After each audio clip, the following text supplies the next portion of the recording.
Well, hello there, this is D, and welcome to Uneven. Uneven. That's the name. That's the name I came up with a while back, and we're sticking with it.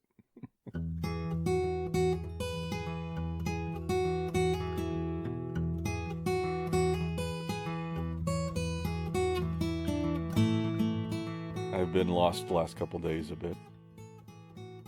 We're going to get back to talking about things I'm struggling with, but also how some of the things I'm struggling with are things that we're struggling with as a society, and I hope they really tie in with each of you too. But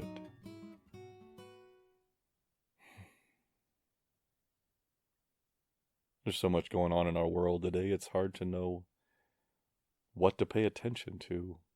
For me, you're here at home. My father-in-law is going through a health crisis right now, and that's keeping us all pretty busy. We're still waiting to learn some information so we kind of know what to do and what direction to go, and my wife's been very preoccupied with that, and I'm just trying to support her in any way I can. And that's part of the reason why I haven't recorded in a few days, because it's just that's been occupying my time.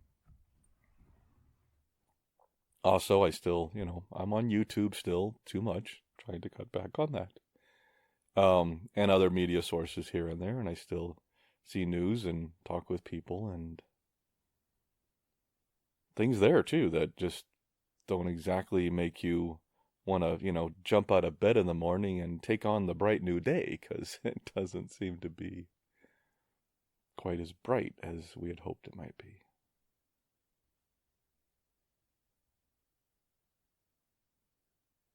And it brings me back quite often to, in my mind, this state of anxiety again. And there we go with anxiety, but that's what we talk about here. But that state of anxiety that isn't just individual, as maybe it was in the past, but seems more societal. I believe as a society we have become very anxious, and I think there's a lot of things feeding that. And one of the things that you hear sometimes is labeling different generations, stronger than others or weaker than others. Some are called snowflakes, some are called greatest generation, some are called the lost generation, some are called, we were latchkey kids when I was growing up because parents weren't home much. That was the beginning of that. There's all different terms thrown around, some negative, some positive, for different generations. And of course, it's another way to stereotype, because no one generation is one thing, and there's no generation in which everybody is the same thing within that generation. I have to admit, when I look at the media today about the younger generation, I get distressed. And yet then I have conversations with some people in my own family who are younger and friends and such, and I regain some of my faith. Some of them just really have a good approach at life and have a good head on their shoulders and know what they're doing. So I do think the internet is a big factor here.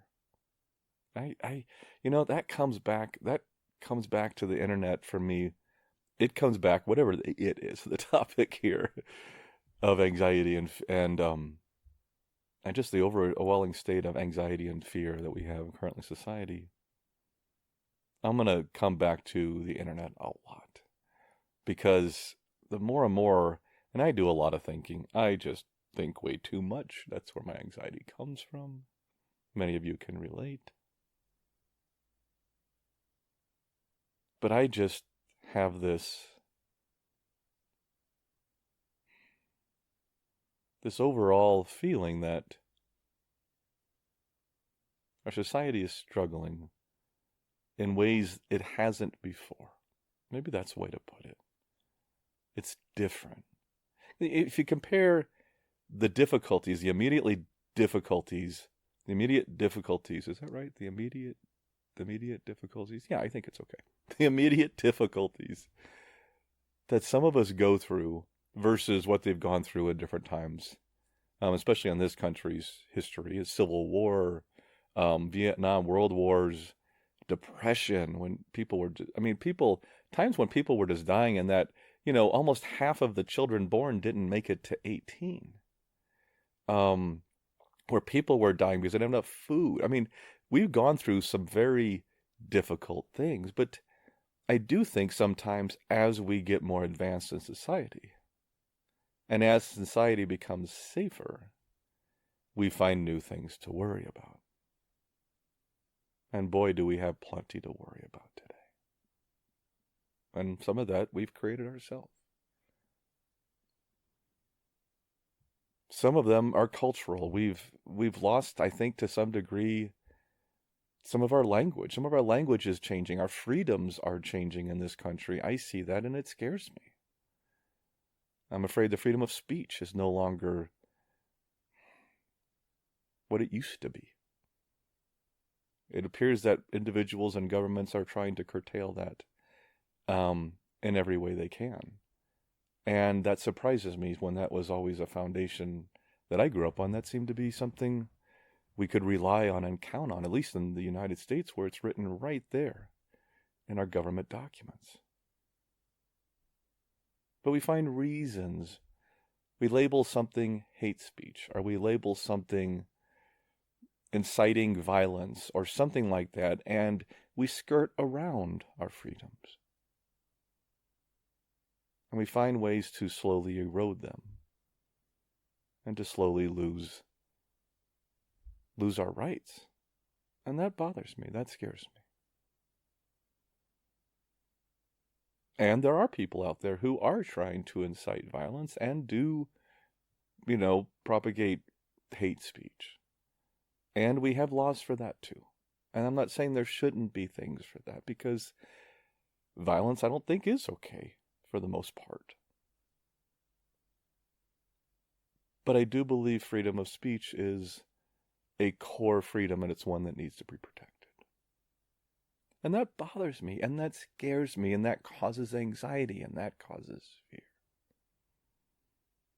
I see words in our language we're not supposed to use anymore, or don't mean what they used to mean, and that makes it unsettling, because we don't know what we can count on. Trust. Trust is a big one. Who do you trust anymore? What do you trust? We used to be able to trust the nightly news. There was a certain sense of stability in knowing that, Walter Cronkite, many of you don't know who that is, but Walter Cronkite would come on and he would say something and you believed it because there was trust. And I think some of that trust was earned. Was some of it abused? Probably too, yeah.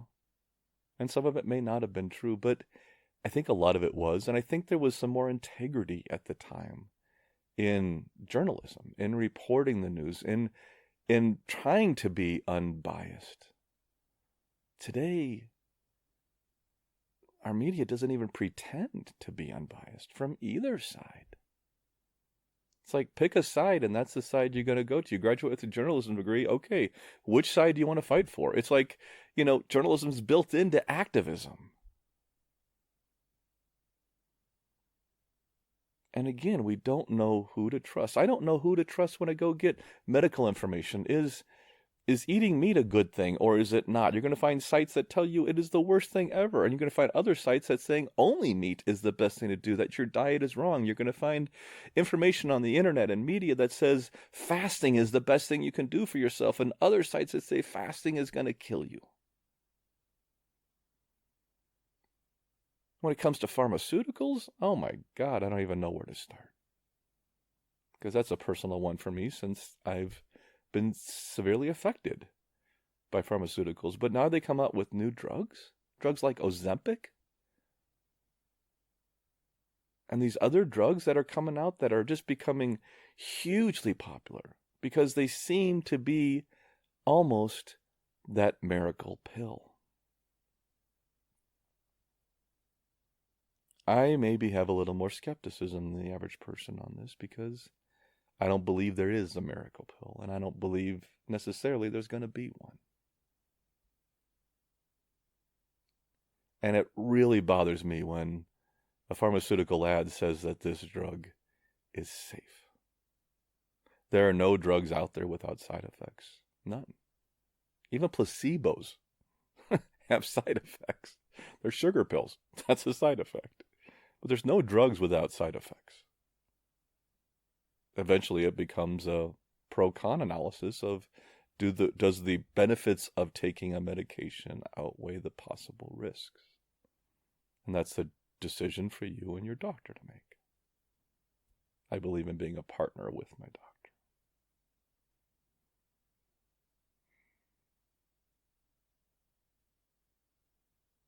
But when they come out with drugs like this that become so widely accepted, I feel we have such short-term memory. There was a drug not too long ago called fen-phen that was the miracle cure for obesity. And that didn't turn out too well. In fact, at the time, it became one of the largest lawsuits ever filed against a pharmaceutical company because of the damage that drug caused. And we keep doing the same thing. And the problem is, well, there's several problems here, but one of the problems is we don't know what these drugs do. There is far too economic, financial, governmental pressure to get a drug out fast. There's no time to study it properly. There can't be. I've mentioned this before on my podcast. There is no way to study a drug accurately for long-term complications and get it out timely into society, into the people, to the customer. The only way we know long-term complications from a medication is to study it long-term. We have no other way to do this. And yet we don't do it. As a researcher myself and studying thousands of articles on benzodiazepines as I've done, you see a lot of trends and you start to see a lot of common problems. One of the reasons why nobody really seems to be able to rely on studies about benzodiazepines' long-term effects is because nobody studied it. Most pharmaceutical studies, most studies on drugs are funded by pharmaceutical companies. They don't want to know. Why would they study it? And most of the other ones that study effects, especially like with a drug like a benzodiazepine, they may study the drug and side effects during use. But once you're off them, there can't be any lingering repercussions. That can't happen. And same for SSRIs, SNRIs, other psychotropics, all kinds of drugs, whether they're psych or general drugs, we just don't know. And I don't think people understand that completely. They believe these are safe. Now, I'm not against drugs. I think drugs are necessary. I wouldn't be alive today if it wasn't for certain medications that saved my life. I just think we got to be more honest about what we're selling. But there's a lot of money involved. A lot of money. And just as they say that power corrupts and absolute power corrupts absolutely, the same goes for money. Money corrupts. And a whole lot of money corrupts a whole lot of people. I'm not trying to get off on pharmaceuticals. What I'm trying to address here is things we have to worry about, things that cause our anxiety and things that trigger us. That's just one. And that comes back to the whole stem that I mentioned, which is we don't know what to trust. And I think that's a significant factor for us right now.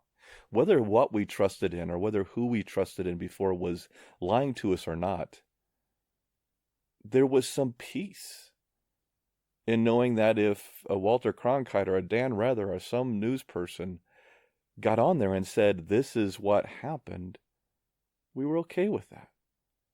And the community at large agreed in general. I'm not saying we need to go back there because I think there's more freedom now with press, and it's complicated. I know it is.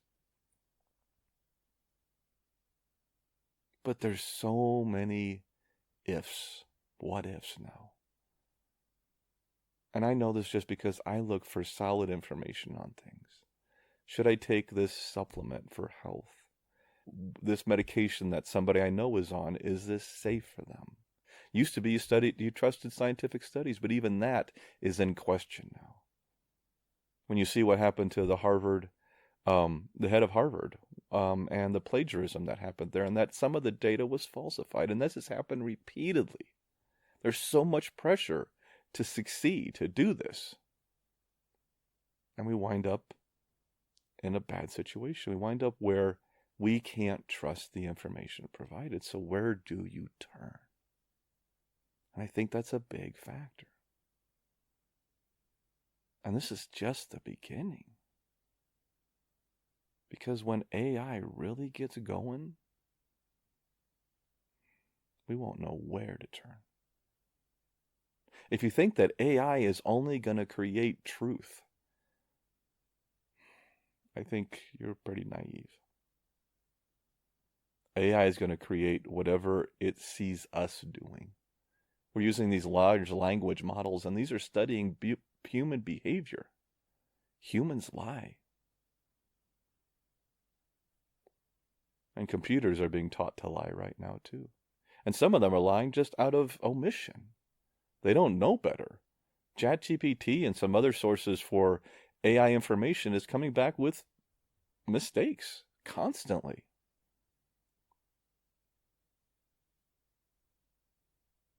So we got to work through that. And that leaves us more instability. We have conflicts right now in the world. We have Ukrainian and Russia conflict going on, a war over there, and we have now a Palestinian and Israeli conflict going on with a lot of protests back here in the U.S. We have all that stuff going on, which is making people feel uneasy. Is that going to lead to World War III? Is it going to lead to nuclear war? Do I need to get my bunker ready? These are the things people are thinking about. We have climate change that scares the hell out of people. And people on different sides on that. Some think it's the end of the world and it probably is already going to collapse yesterday. And some believe it's going to collapse 20 years from now. And some don't think it's a big problem. But again, we don't know. We've never been through this before. As far as humans on this planet, this is new. So we don't really know. But it creates a lot of fear for a lot of people.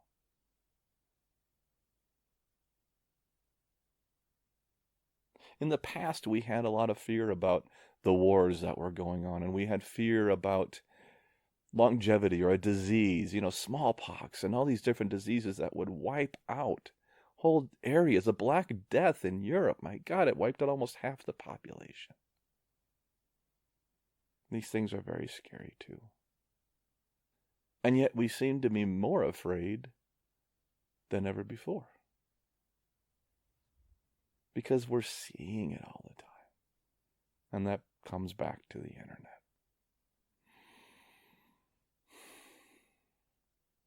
The internet is a wealth of information. It is one of the most amazing things ever invented. I'm talking computers, internet, everything that goes into it. This network of information that runs our lives. And we blindly put all our faith into it. And I'm not trying to be a doomsday, and I'm not trying to say the internet's not good for some things.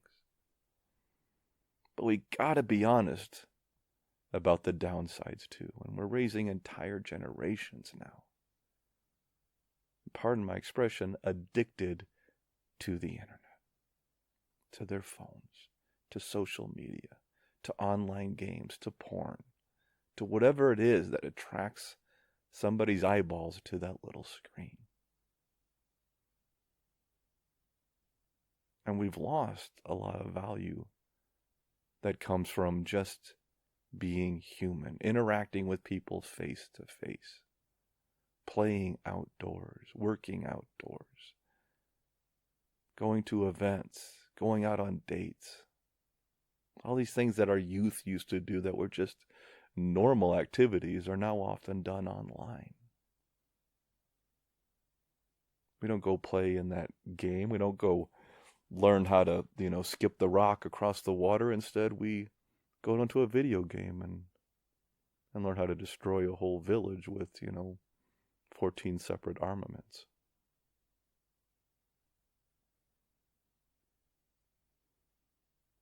We don't hang out at the drive-through and grab a soda and chat with our friends and giggle about somebody else that we see across the way who was kind of attractive. Instead, we get on an online dating app and we evaluate them and we look through their social history and we examine their Facebook profiles and know everything about them before we even get a chance to say hi.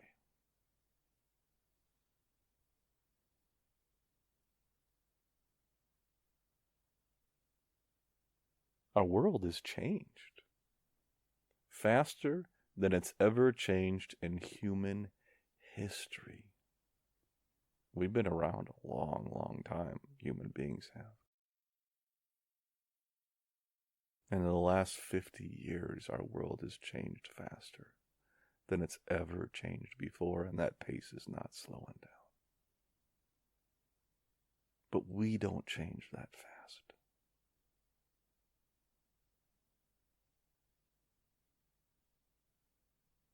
As humans, if we go base this off evolutionary science, which is something I study on, and you can also base it off faith, there's a lot of ways you can approach how humans became who we are, and I'm not discounting any of them, to be honest. I think they're all fascinating, and I don't really know the truth. If I did, I would be lecturing at some big hall here, but just from an evolutionary standpoint, we evolve extremely slowly in comparison to the technological advances happening around us, and we find it very difficult to adapt.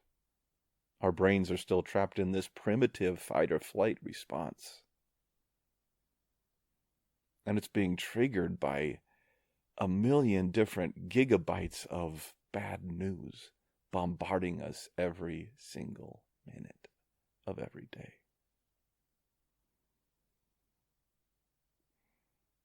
And we wonder why we're stressed. And we wonder why we're anxious. We wonder why we worry.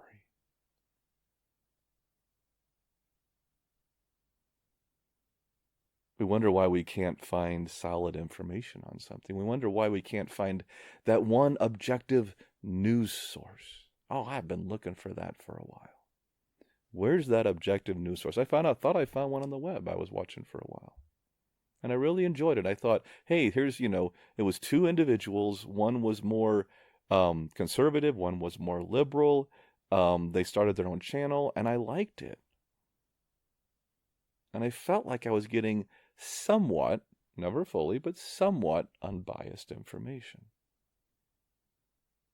And then the latest conflict came up with Palestine and everything, and suddenly it seems to be all opinion.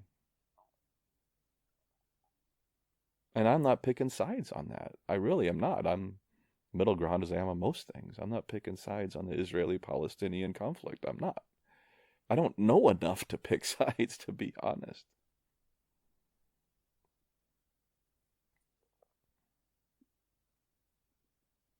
But it was clearly somebody's opinion that needed to be said instead of just sharing the news.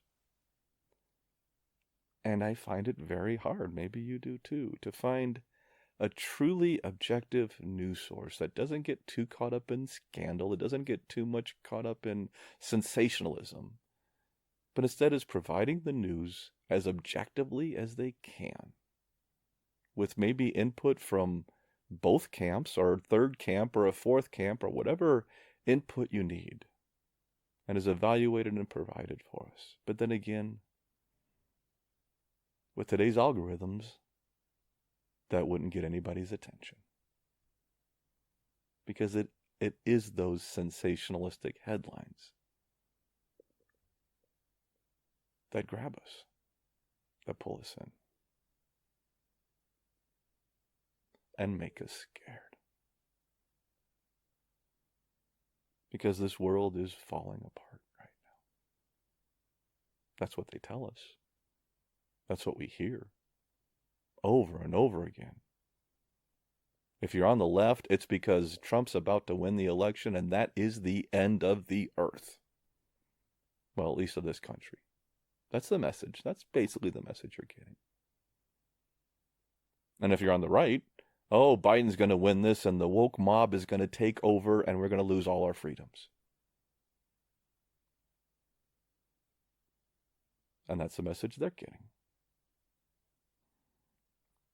I've seen these messages. I see them all the time. As an independent who's mostly moderate in things, it frustrates me because I don't know where to be. I get really mad at some sides, maybe one side more than the other lately. And you could probably kind of guess where I am, but I desperately want to stay as much as I can in the middle. I believe that's the right place to be at my core. And I believe this is where most of us still have a tie to, have a bond with. Most people still believe the middle is a good place to be, I think. And I want to be there. I want to be in that middle place, but I get tugged. When one side does something that I just think is so ridiculous, it's hard not to want to jump to the other side and say, enough. Just enough.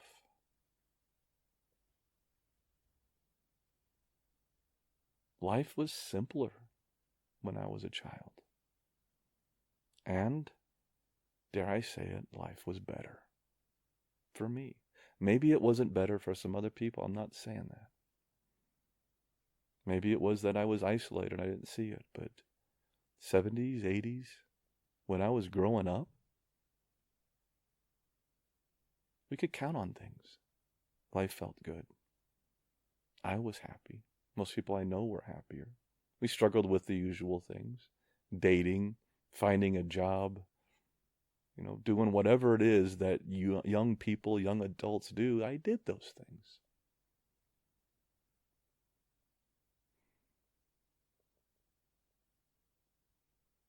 But now it seems that things have changed a lot. And I'm having trouble keeping up. I'm old school. I'm older. My values, my core values were, what's a really good term I'm looking for here? Were, what they do with iron and metal and stuff. Forged, that's it, forged. Thank you. Were forged in the 80s. Mostly.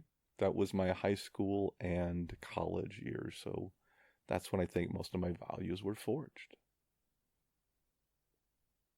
And there was a lot of good things in the 80s, and there were some bad things in the 80s, but I still have those as my core, and so all the changes and these rapid changes that are happening are difficult for those of us who come from a different time and different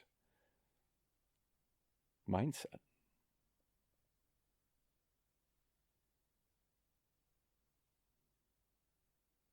So is it really harder today for people?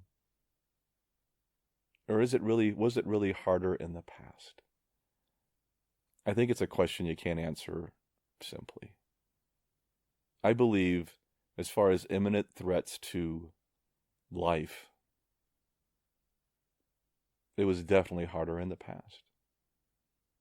As I mentioned, depression, wars, civil wars, and just disease and labor, all these things, our life expectancy has dramatically increased over the last 50 to 100 years. So from that standpoint alone, life is much better now. And yet we're more afraid. So is life better now from a fear standpoint? I don't know. I think it's kind of touch and go. There's a lot of things to be afraid of now. Nuclear war, as we mentioned, climate, social change, whether you like it or don't like it, either way, or politics. I mentioned AI, just the existential threat of that. That one gets me. Not only is it already taking over jobs, it's already influencing work that I do. I've seen it take over people's jobs. This is already happening. And then, of course, it may just take over one day. I don't know that we can stop. I think it's inevitable at some point. I don't want to be down, but I just think that's what's going on. Was this uplifting to you? But there is a way to be more positive about this. There really is. And it's simple. Tune out for a bit. Control what you watch. Just limit and reduce how much we see and talk about and expose ourselves to. Try to get middle of the road sources when we can that tell us both sides of the story so we hear really what's going on. So we understand the two different sides that are arguing here and try to understand that better. I think that helps us become less divided. But mostly, turn it off. Create times in your life, in your day, in your hours or whatever, at work, wherever you are, where you're not paying attention to this. It's amazing. I get drawn in like it is a drug to things like YouTube. And yet I rarely leave it feeling better. So why do I keep doing it? Why do I keep doing it? See? I mentioned to you I'm not some mentor or lecturer speaking to you who's learned everything. I'm the guy in the thick of it too, trying to figure it out. And now my bladder is screaming at me that I need to go use the restroom, so I'm going to go take my break. I'll be right back. Alrighty, I am back. Did you miss me? Oh, so much more relaxed though. See? Focus on the simple things in life. Emptying your bladder is definitely one of them. When you gotta go, oh, it feels good just to let it flow. Sorry, little TMI, but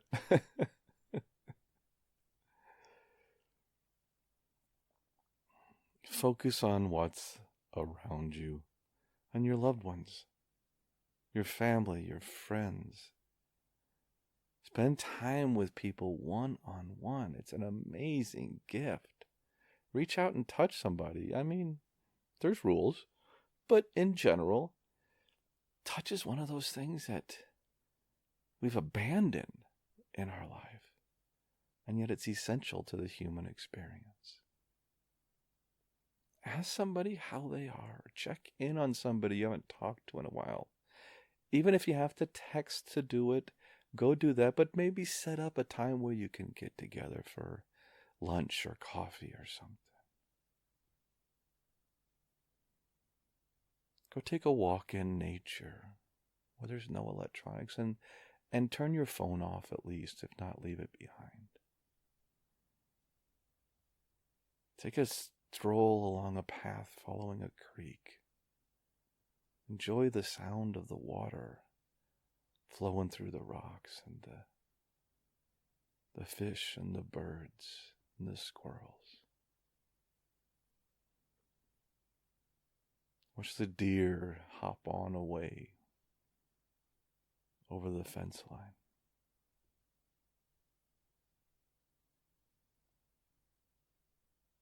Enjoy the sun setting across the hills in the distance.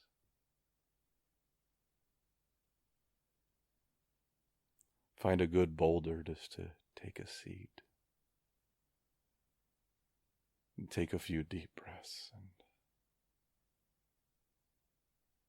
soak in this incredible environment we've been given. And it is incredible.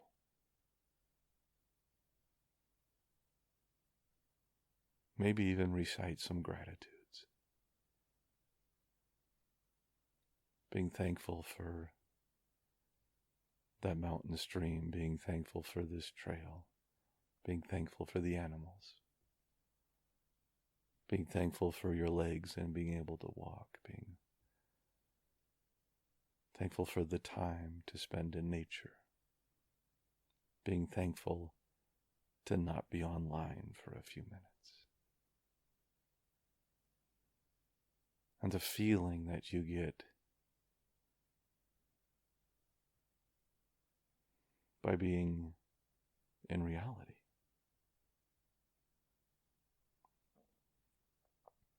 Being in the real world.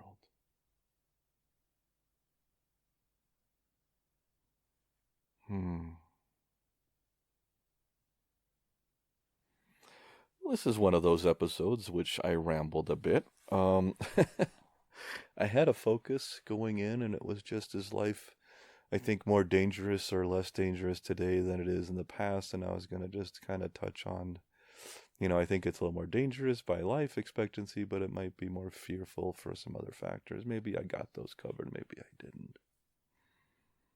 And then I started talking about different things along the way, as I often do, and tie them back.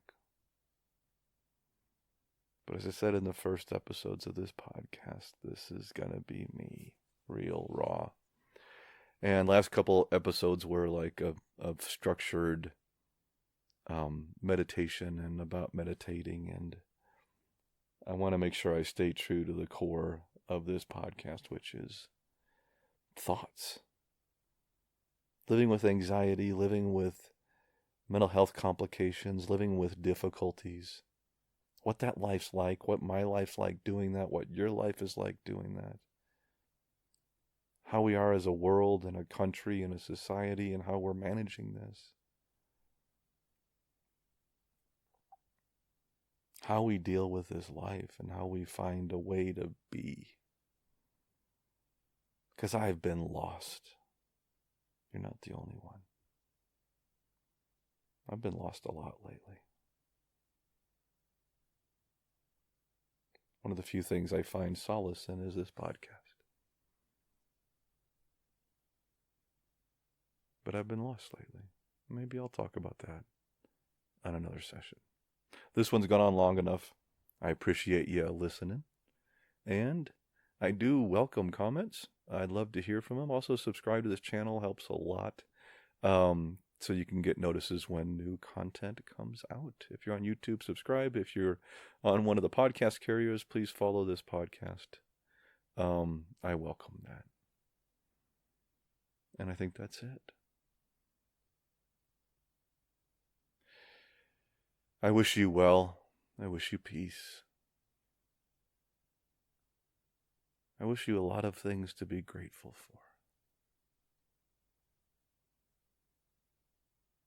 Oh, by the way, Murphy says hi. Talk to you soon. Bye-bye. Hey, this is Dee. Thank you so much for stopping by and checking out our podcast. I do need to remind everyone that this podcast is for informational purposes only and should never be considered medical, psychological, or professional health advice of any kind. If you or someone you know is dealing with significant mental health issues, please seek professional help. Resources can be found in our show notes and on our website at unevenpodcast.com. Take care of yourself, and I'll catch you on the flip side.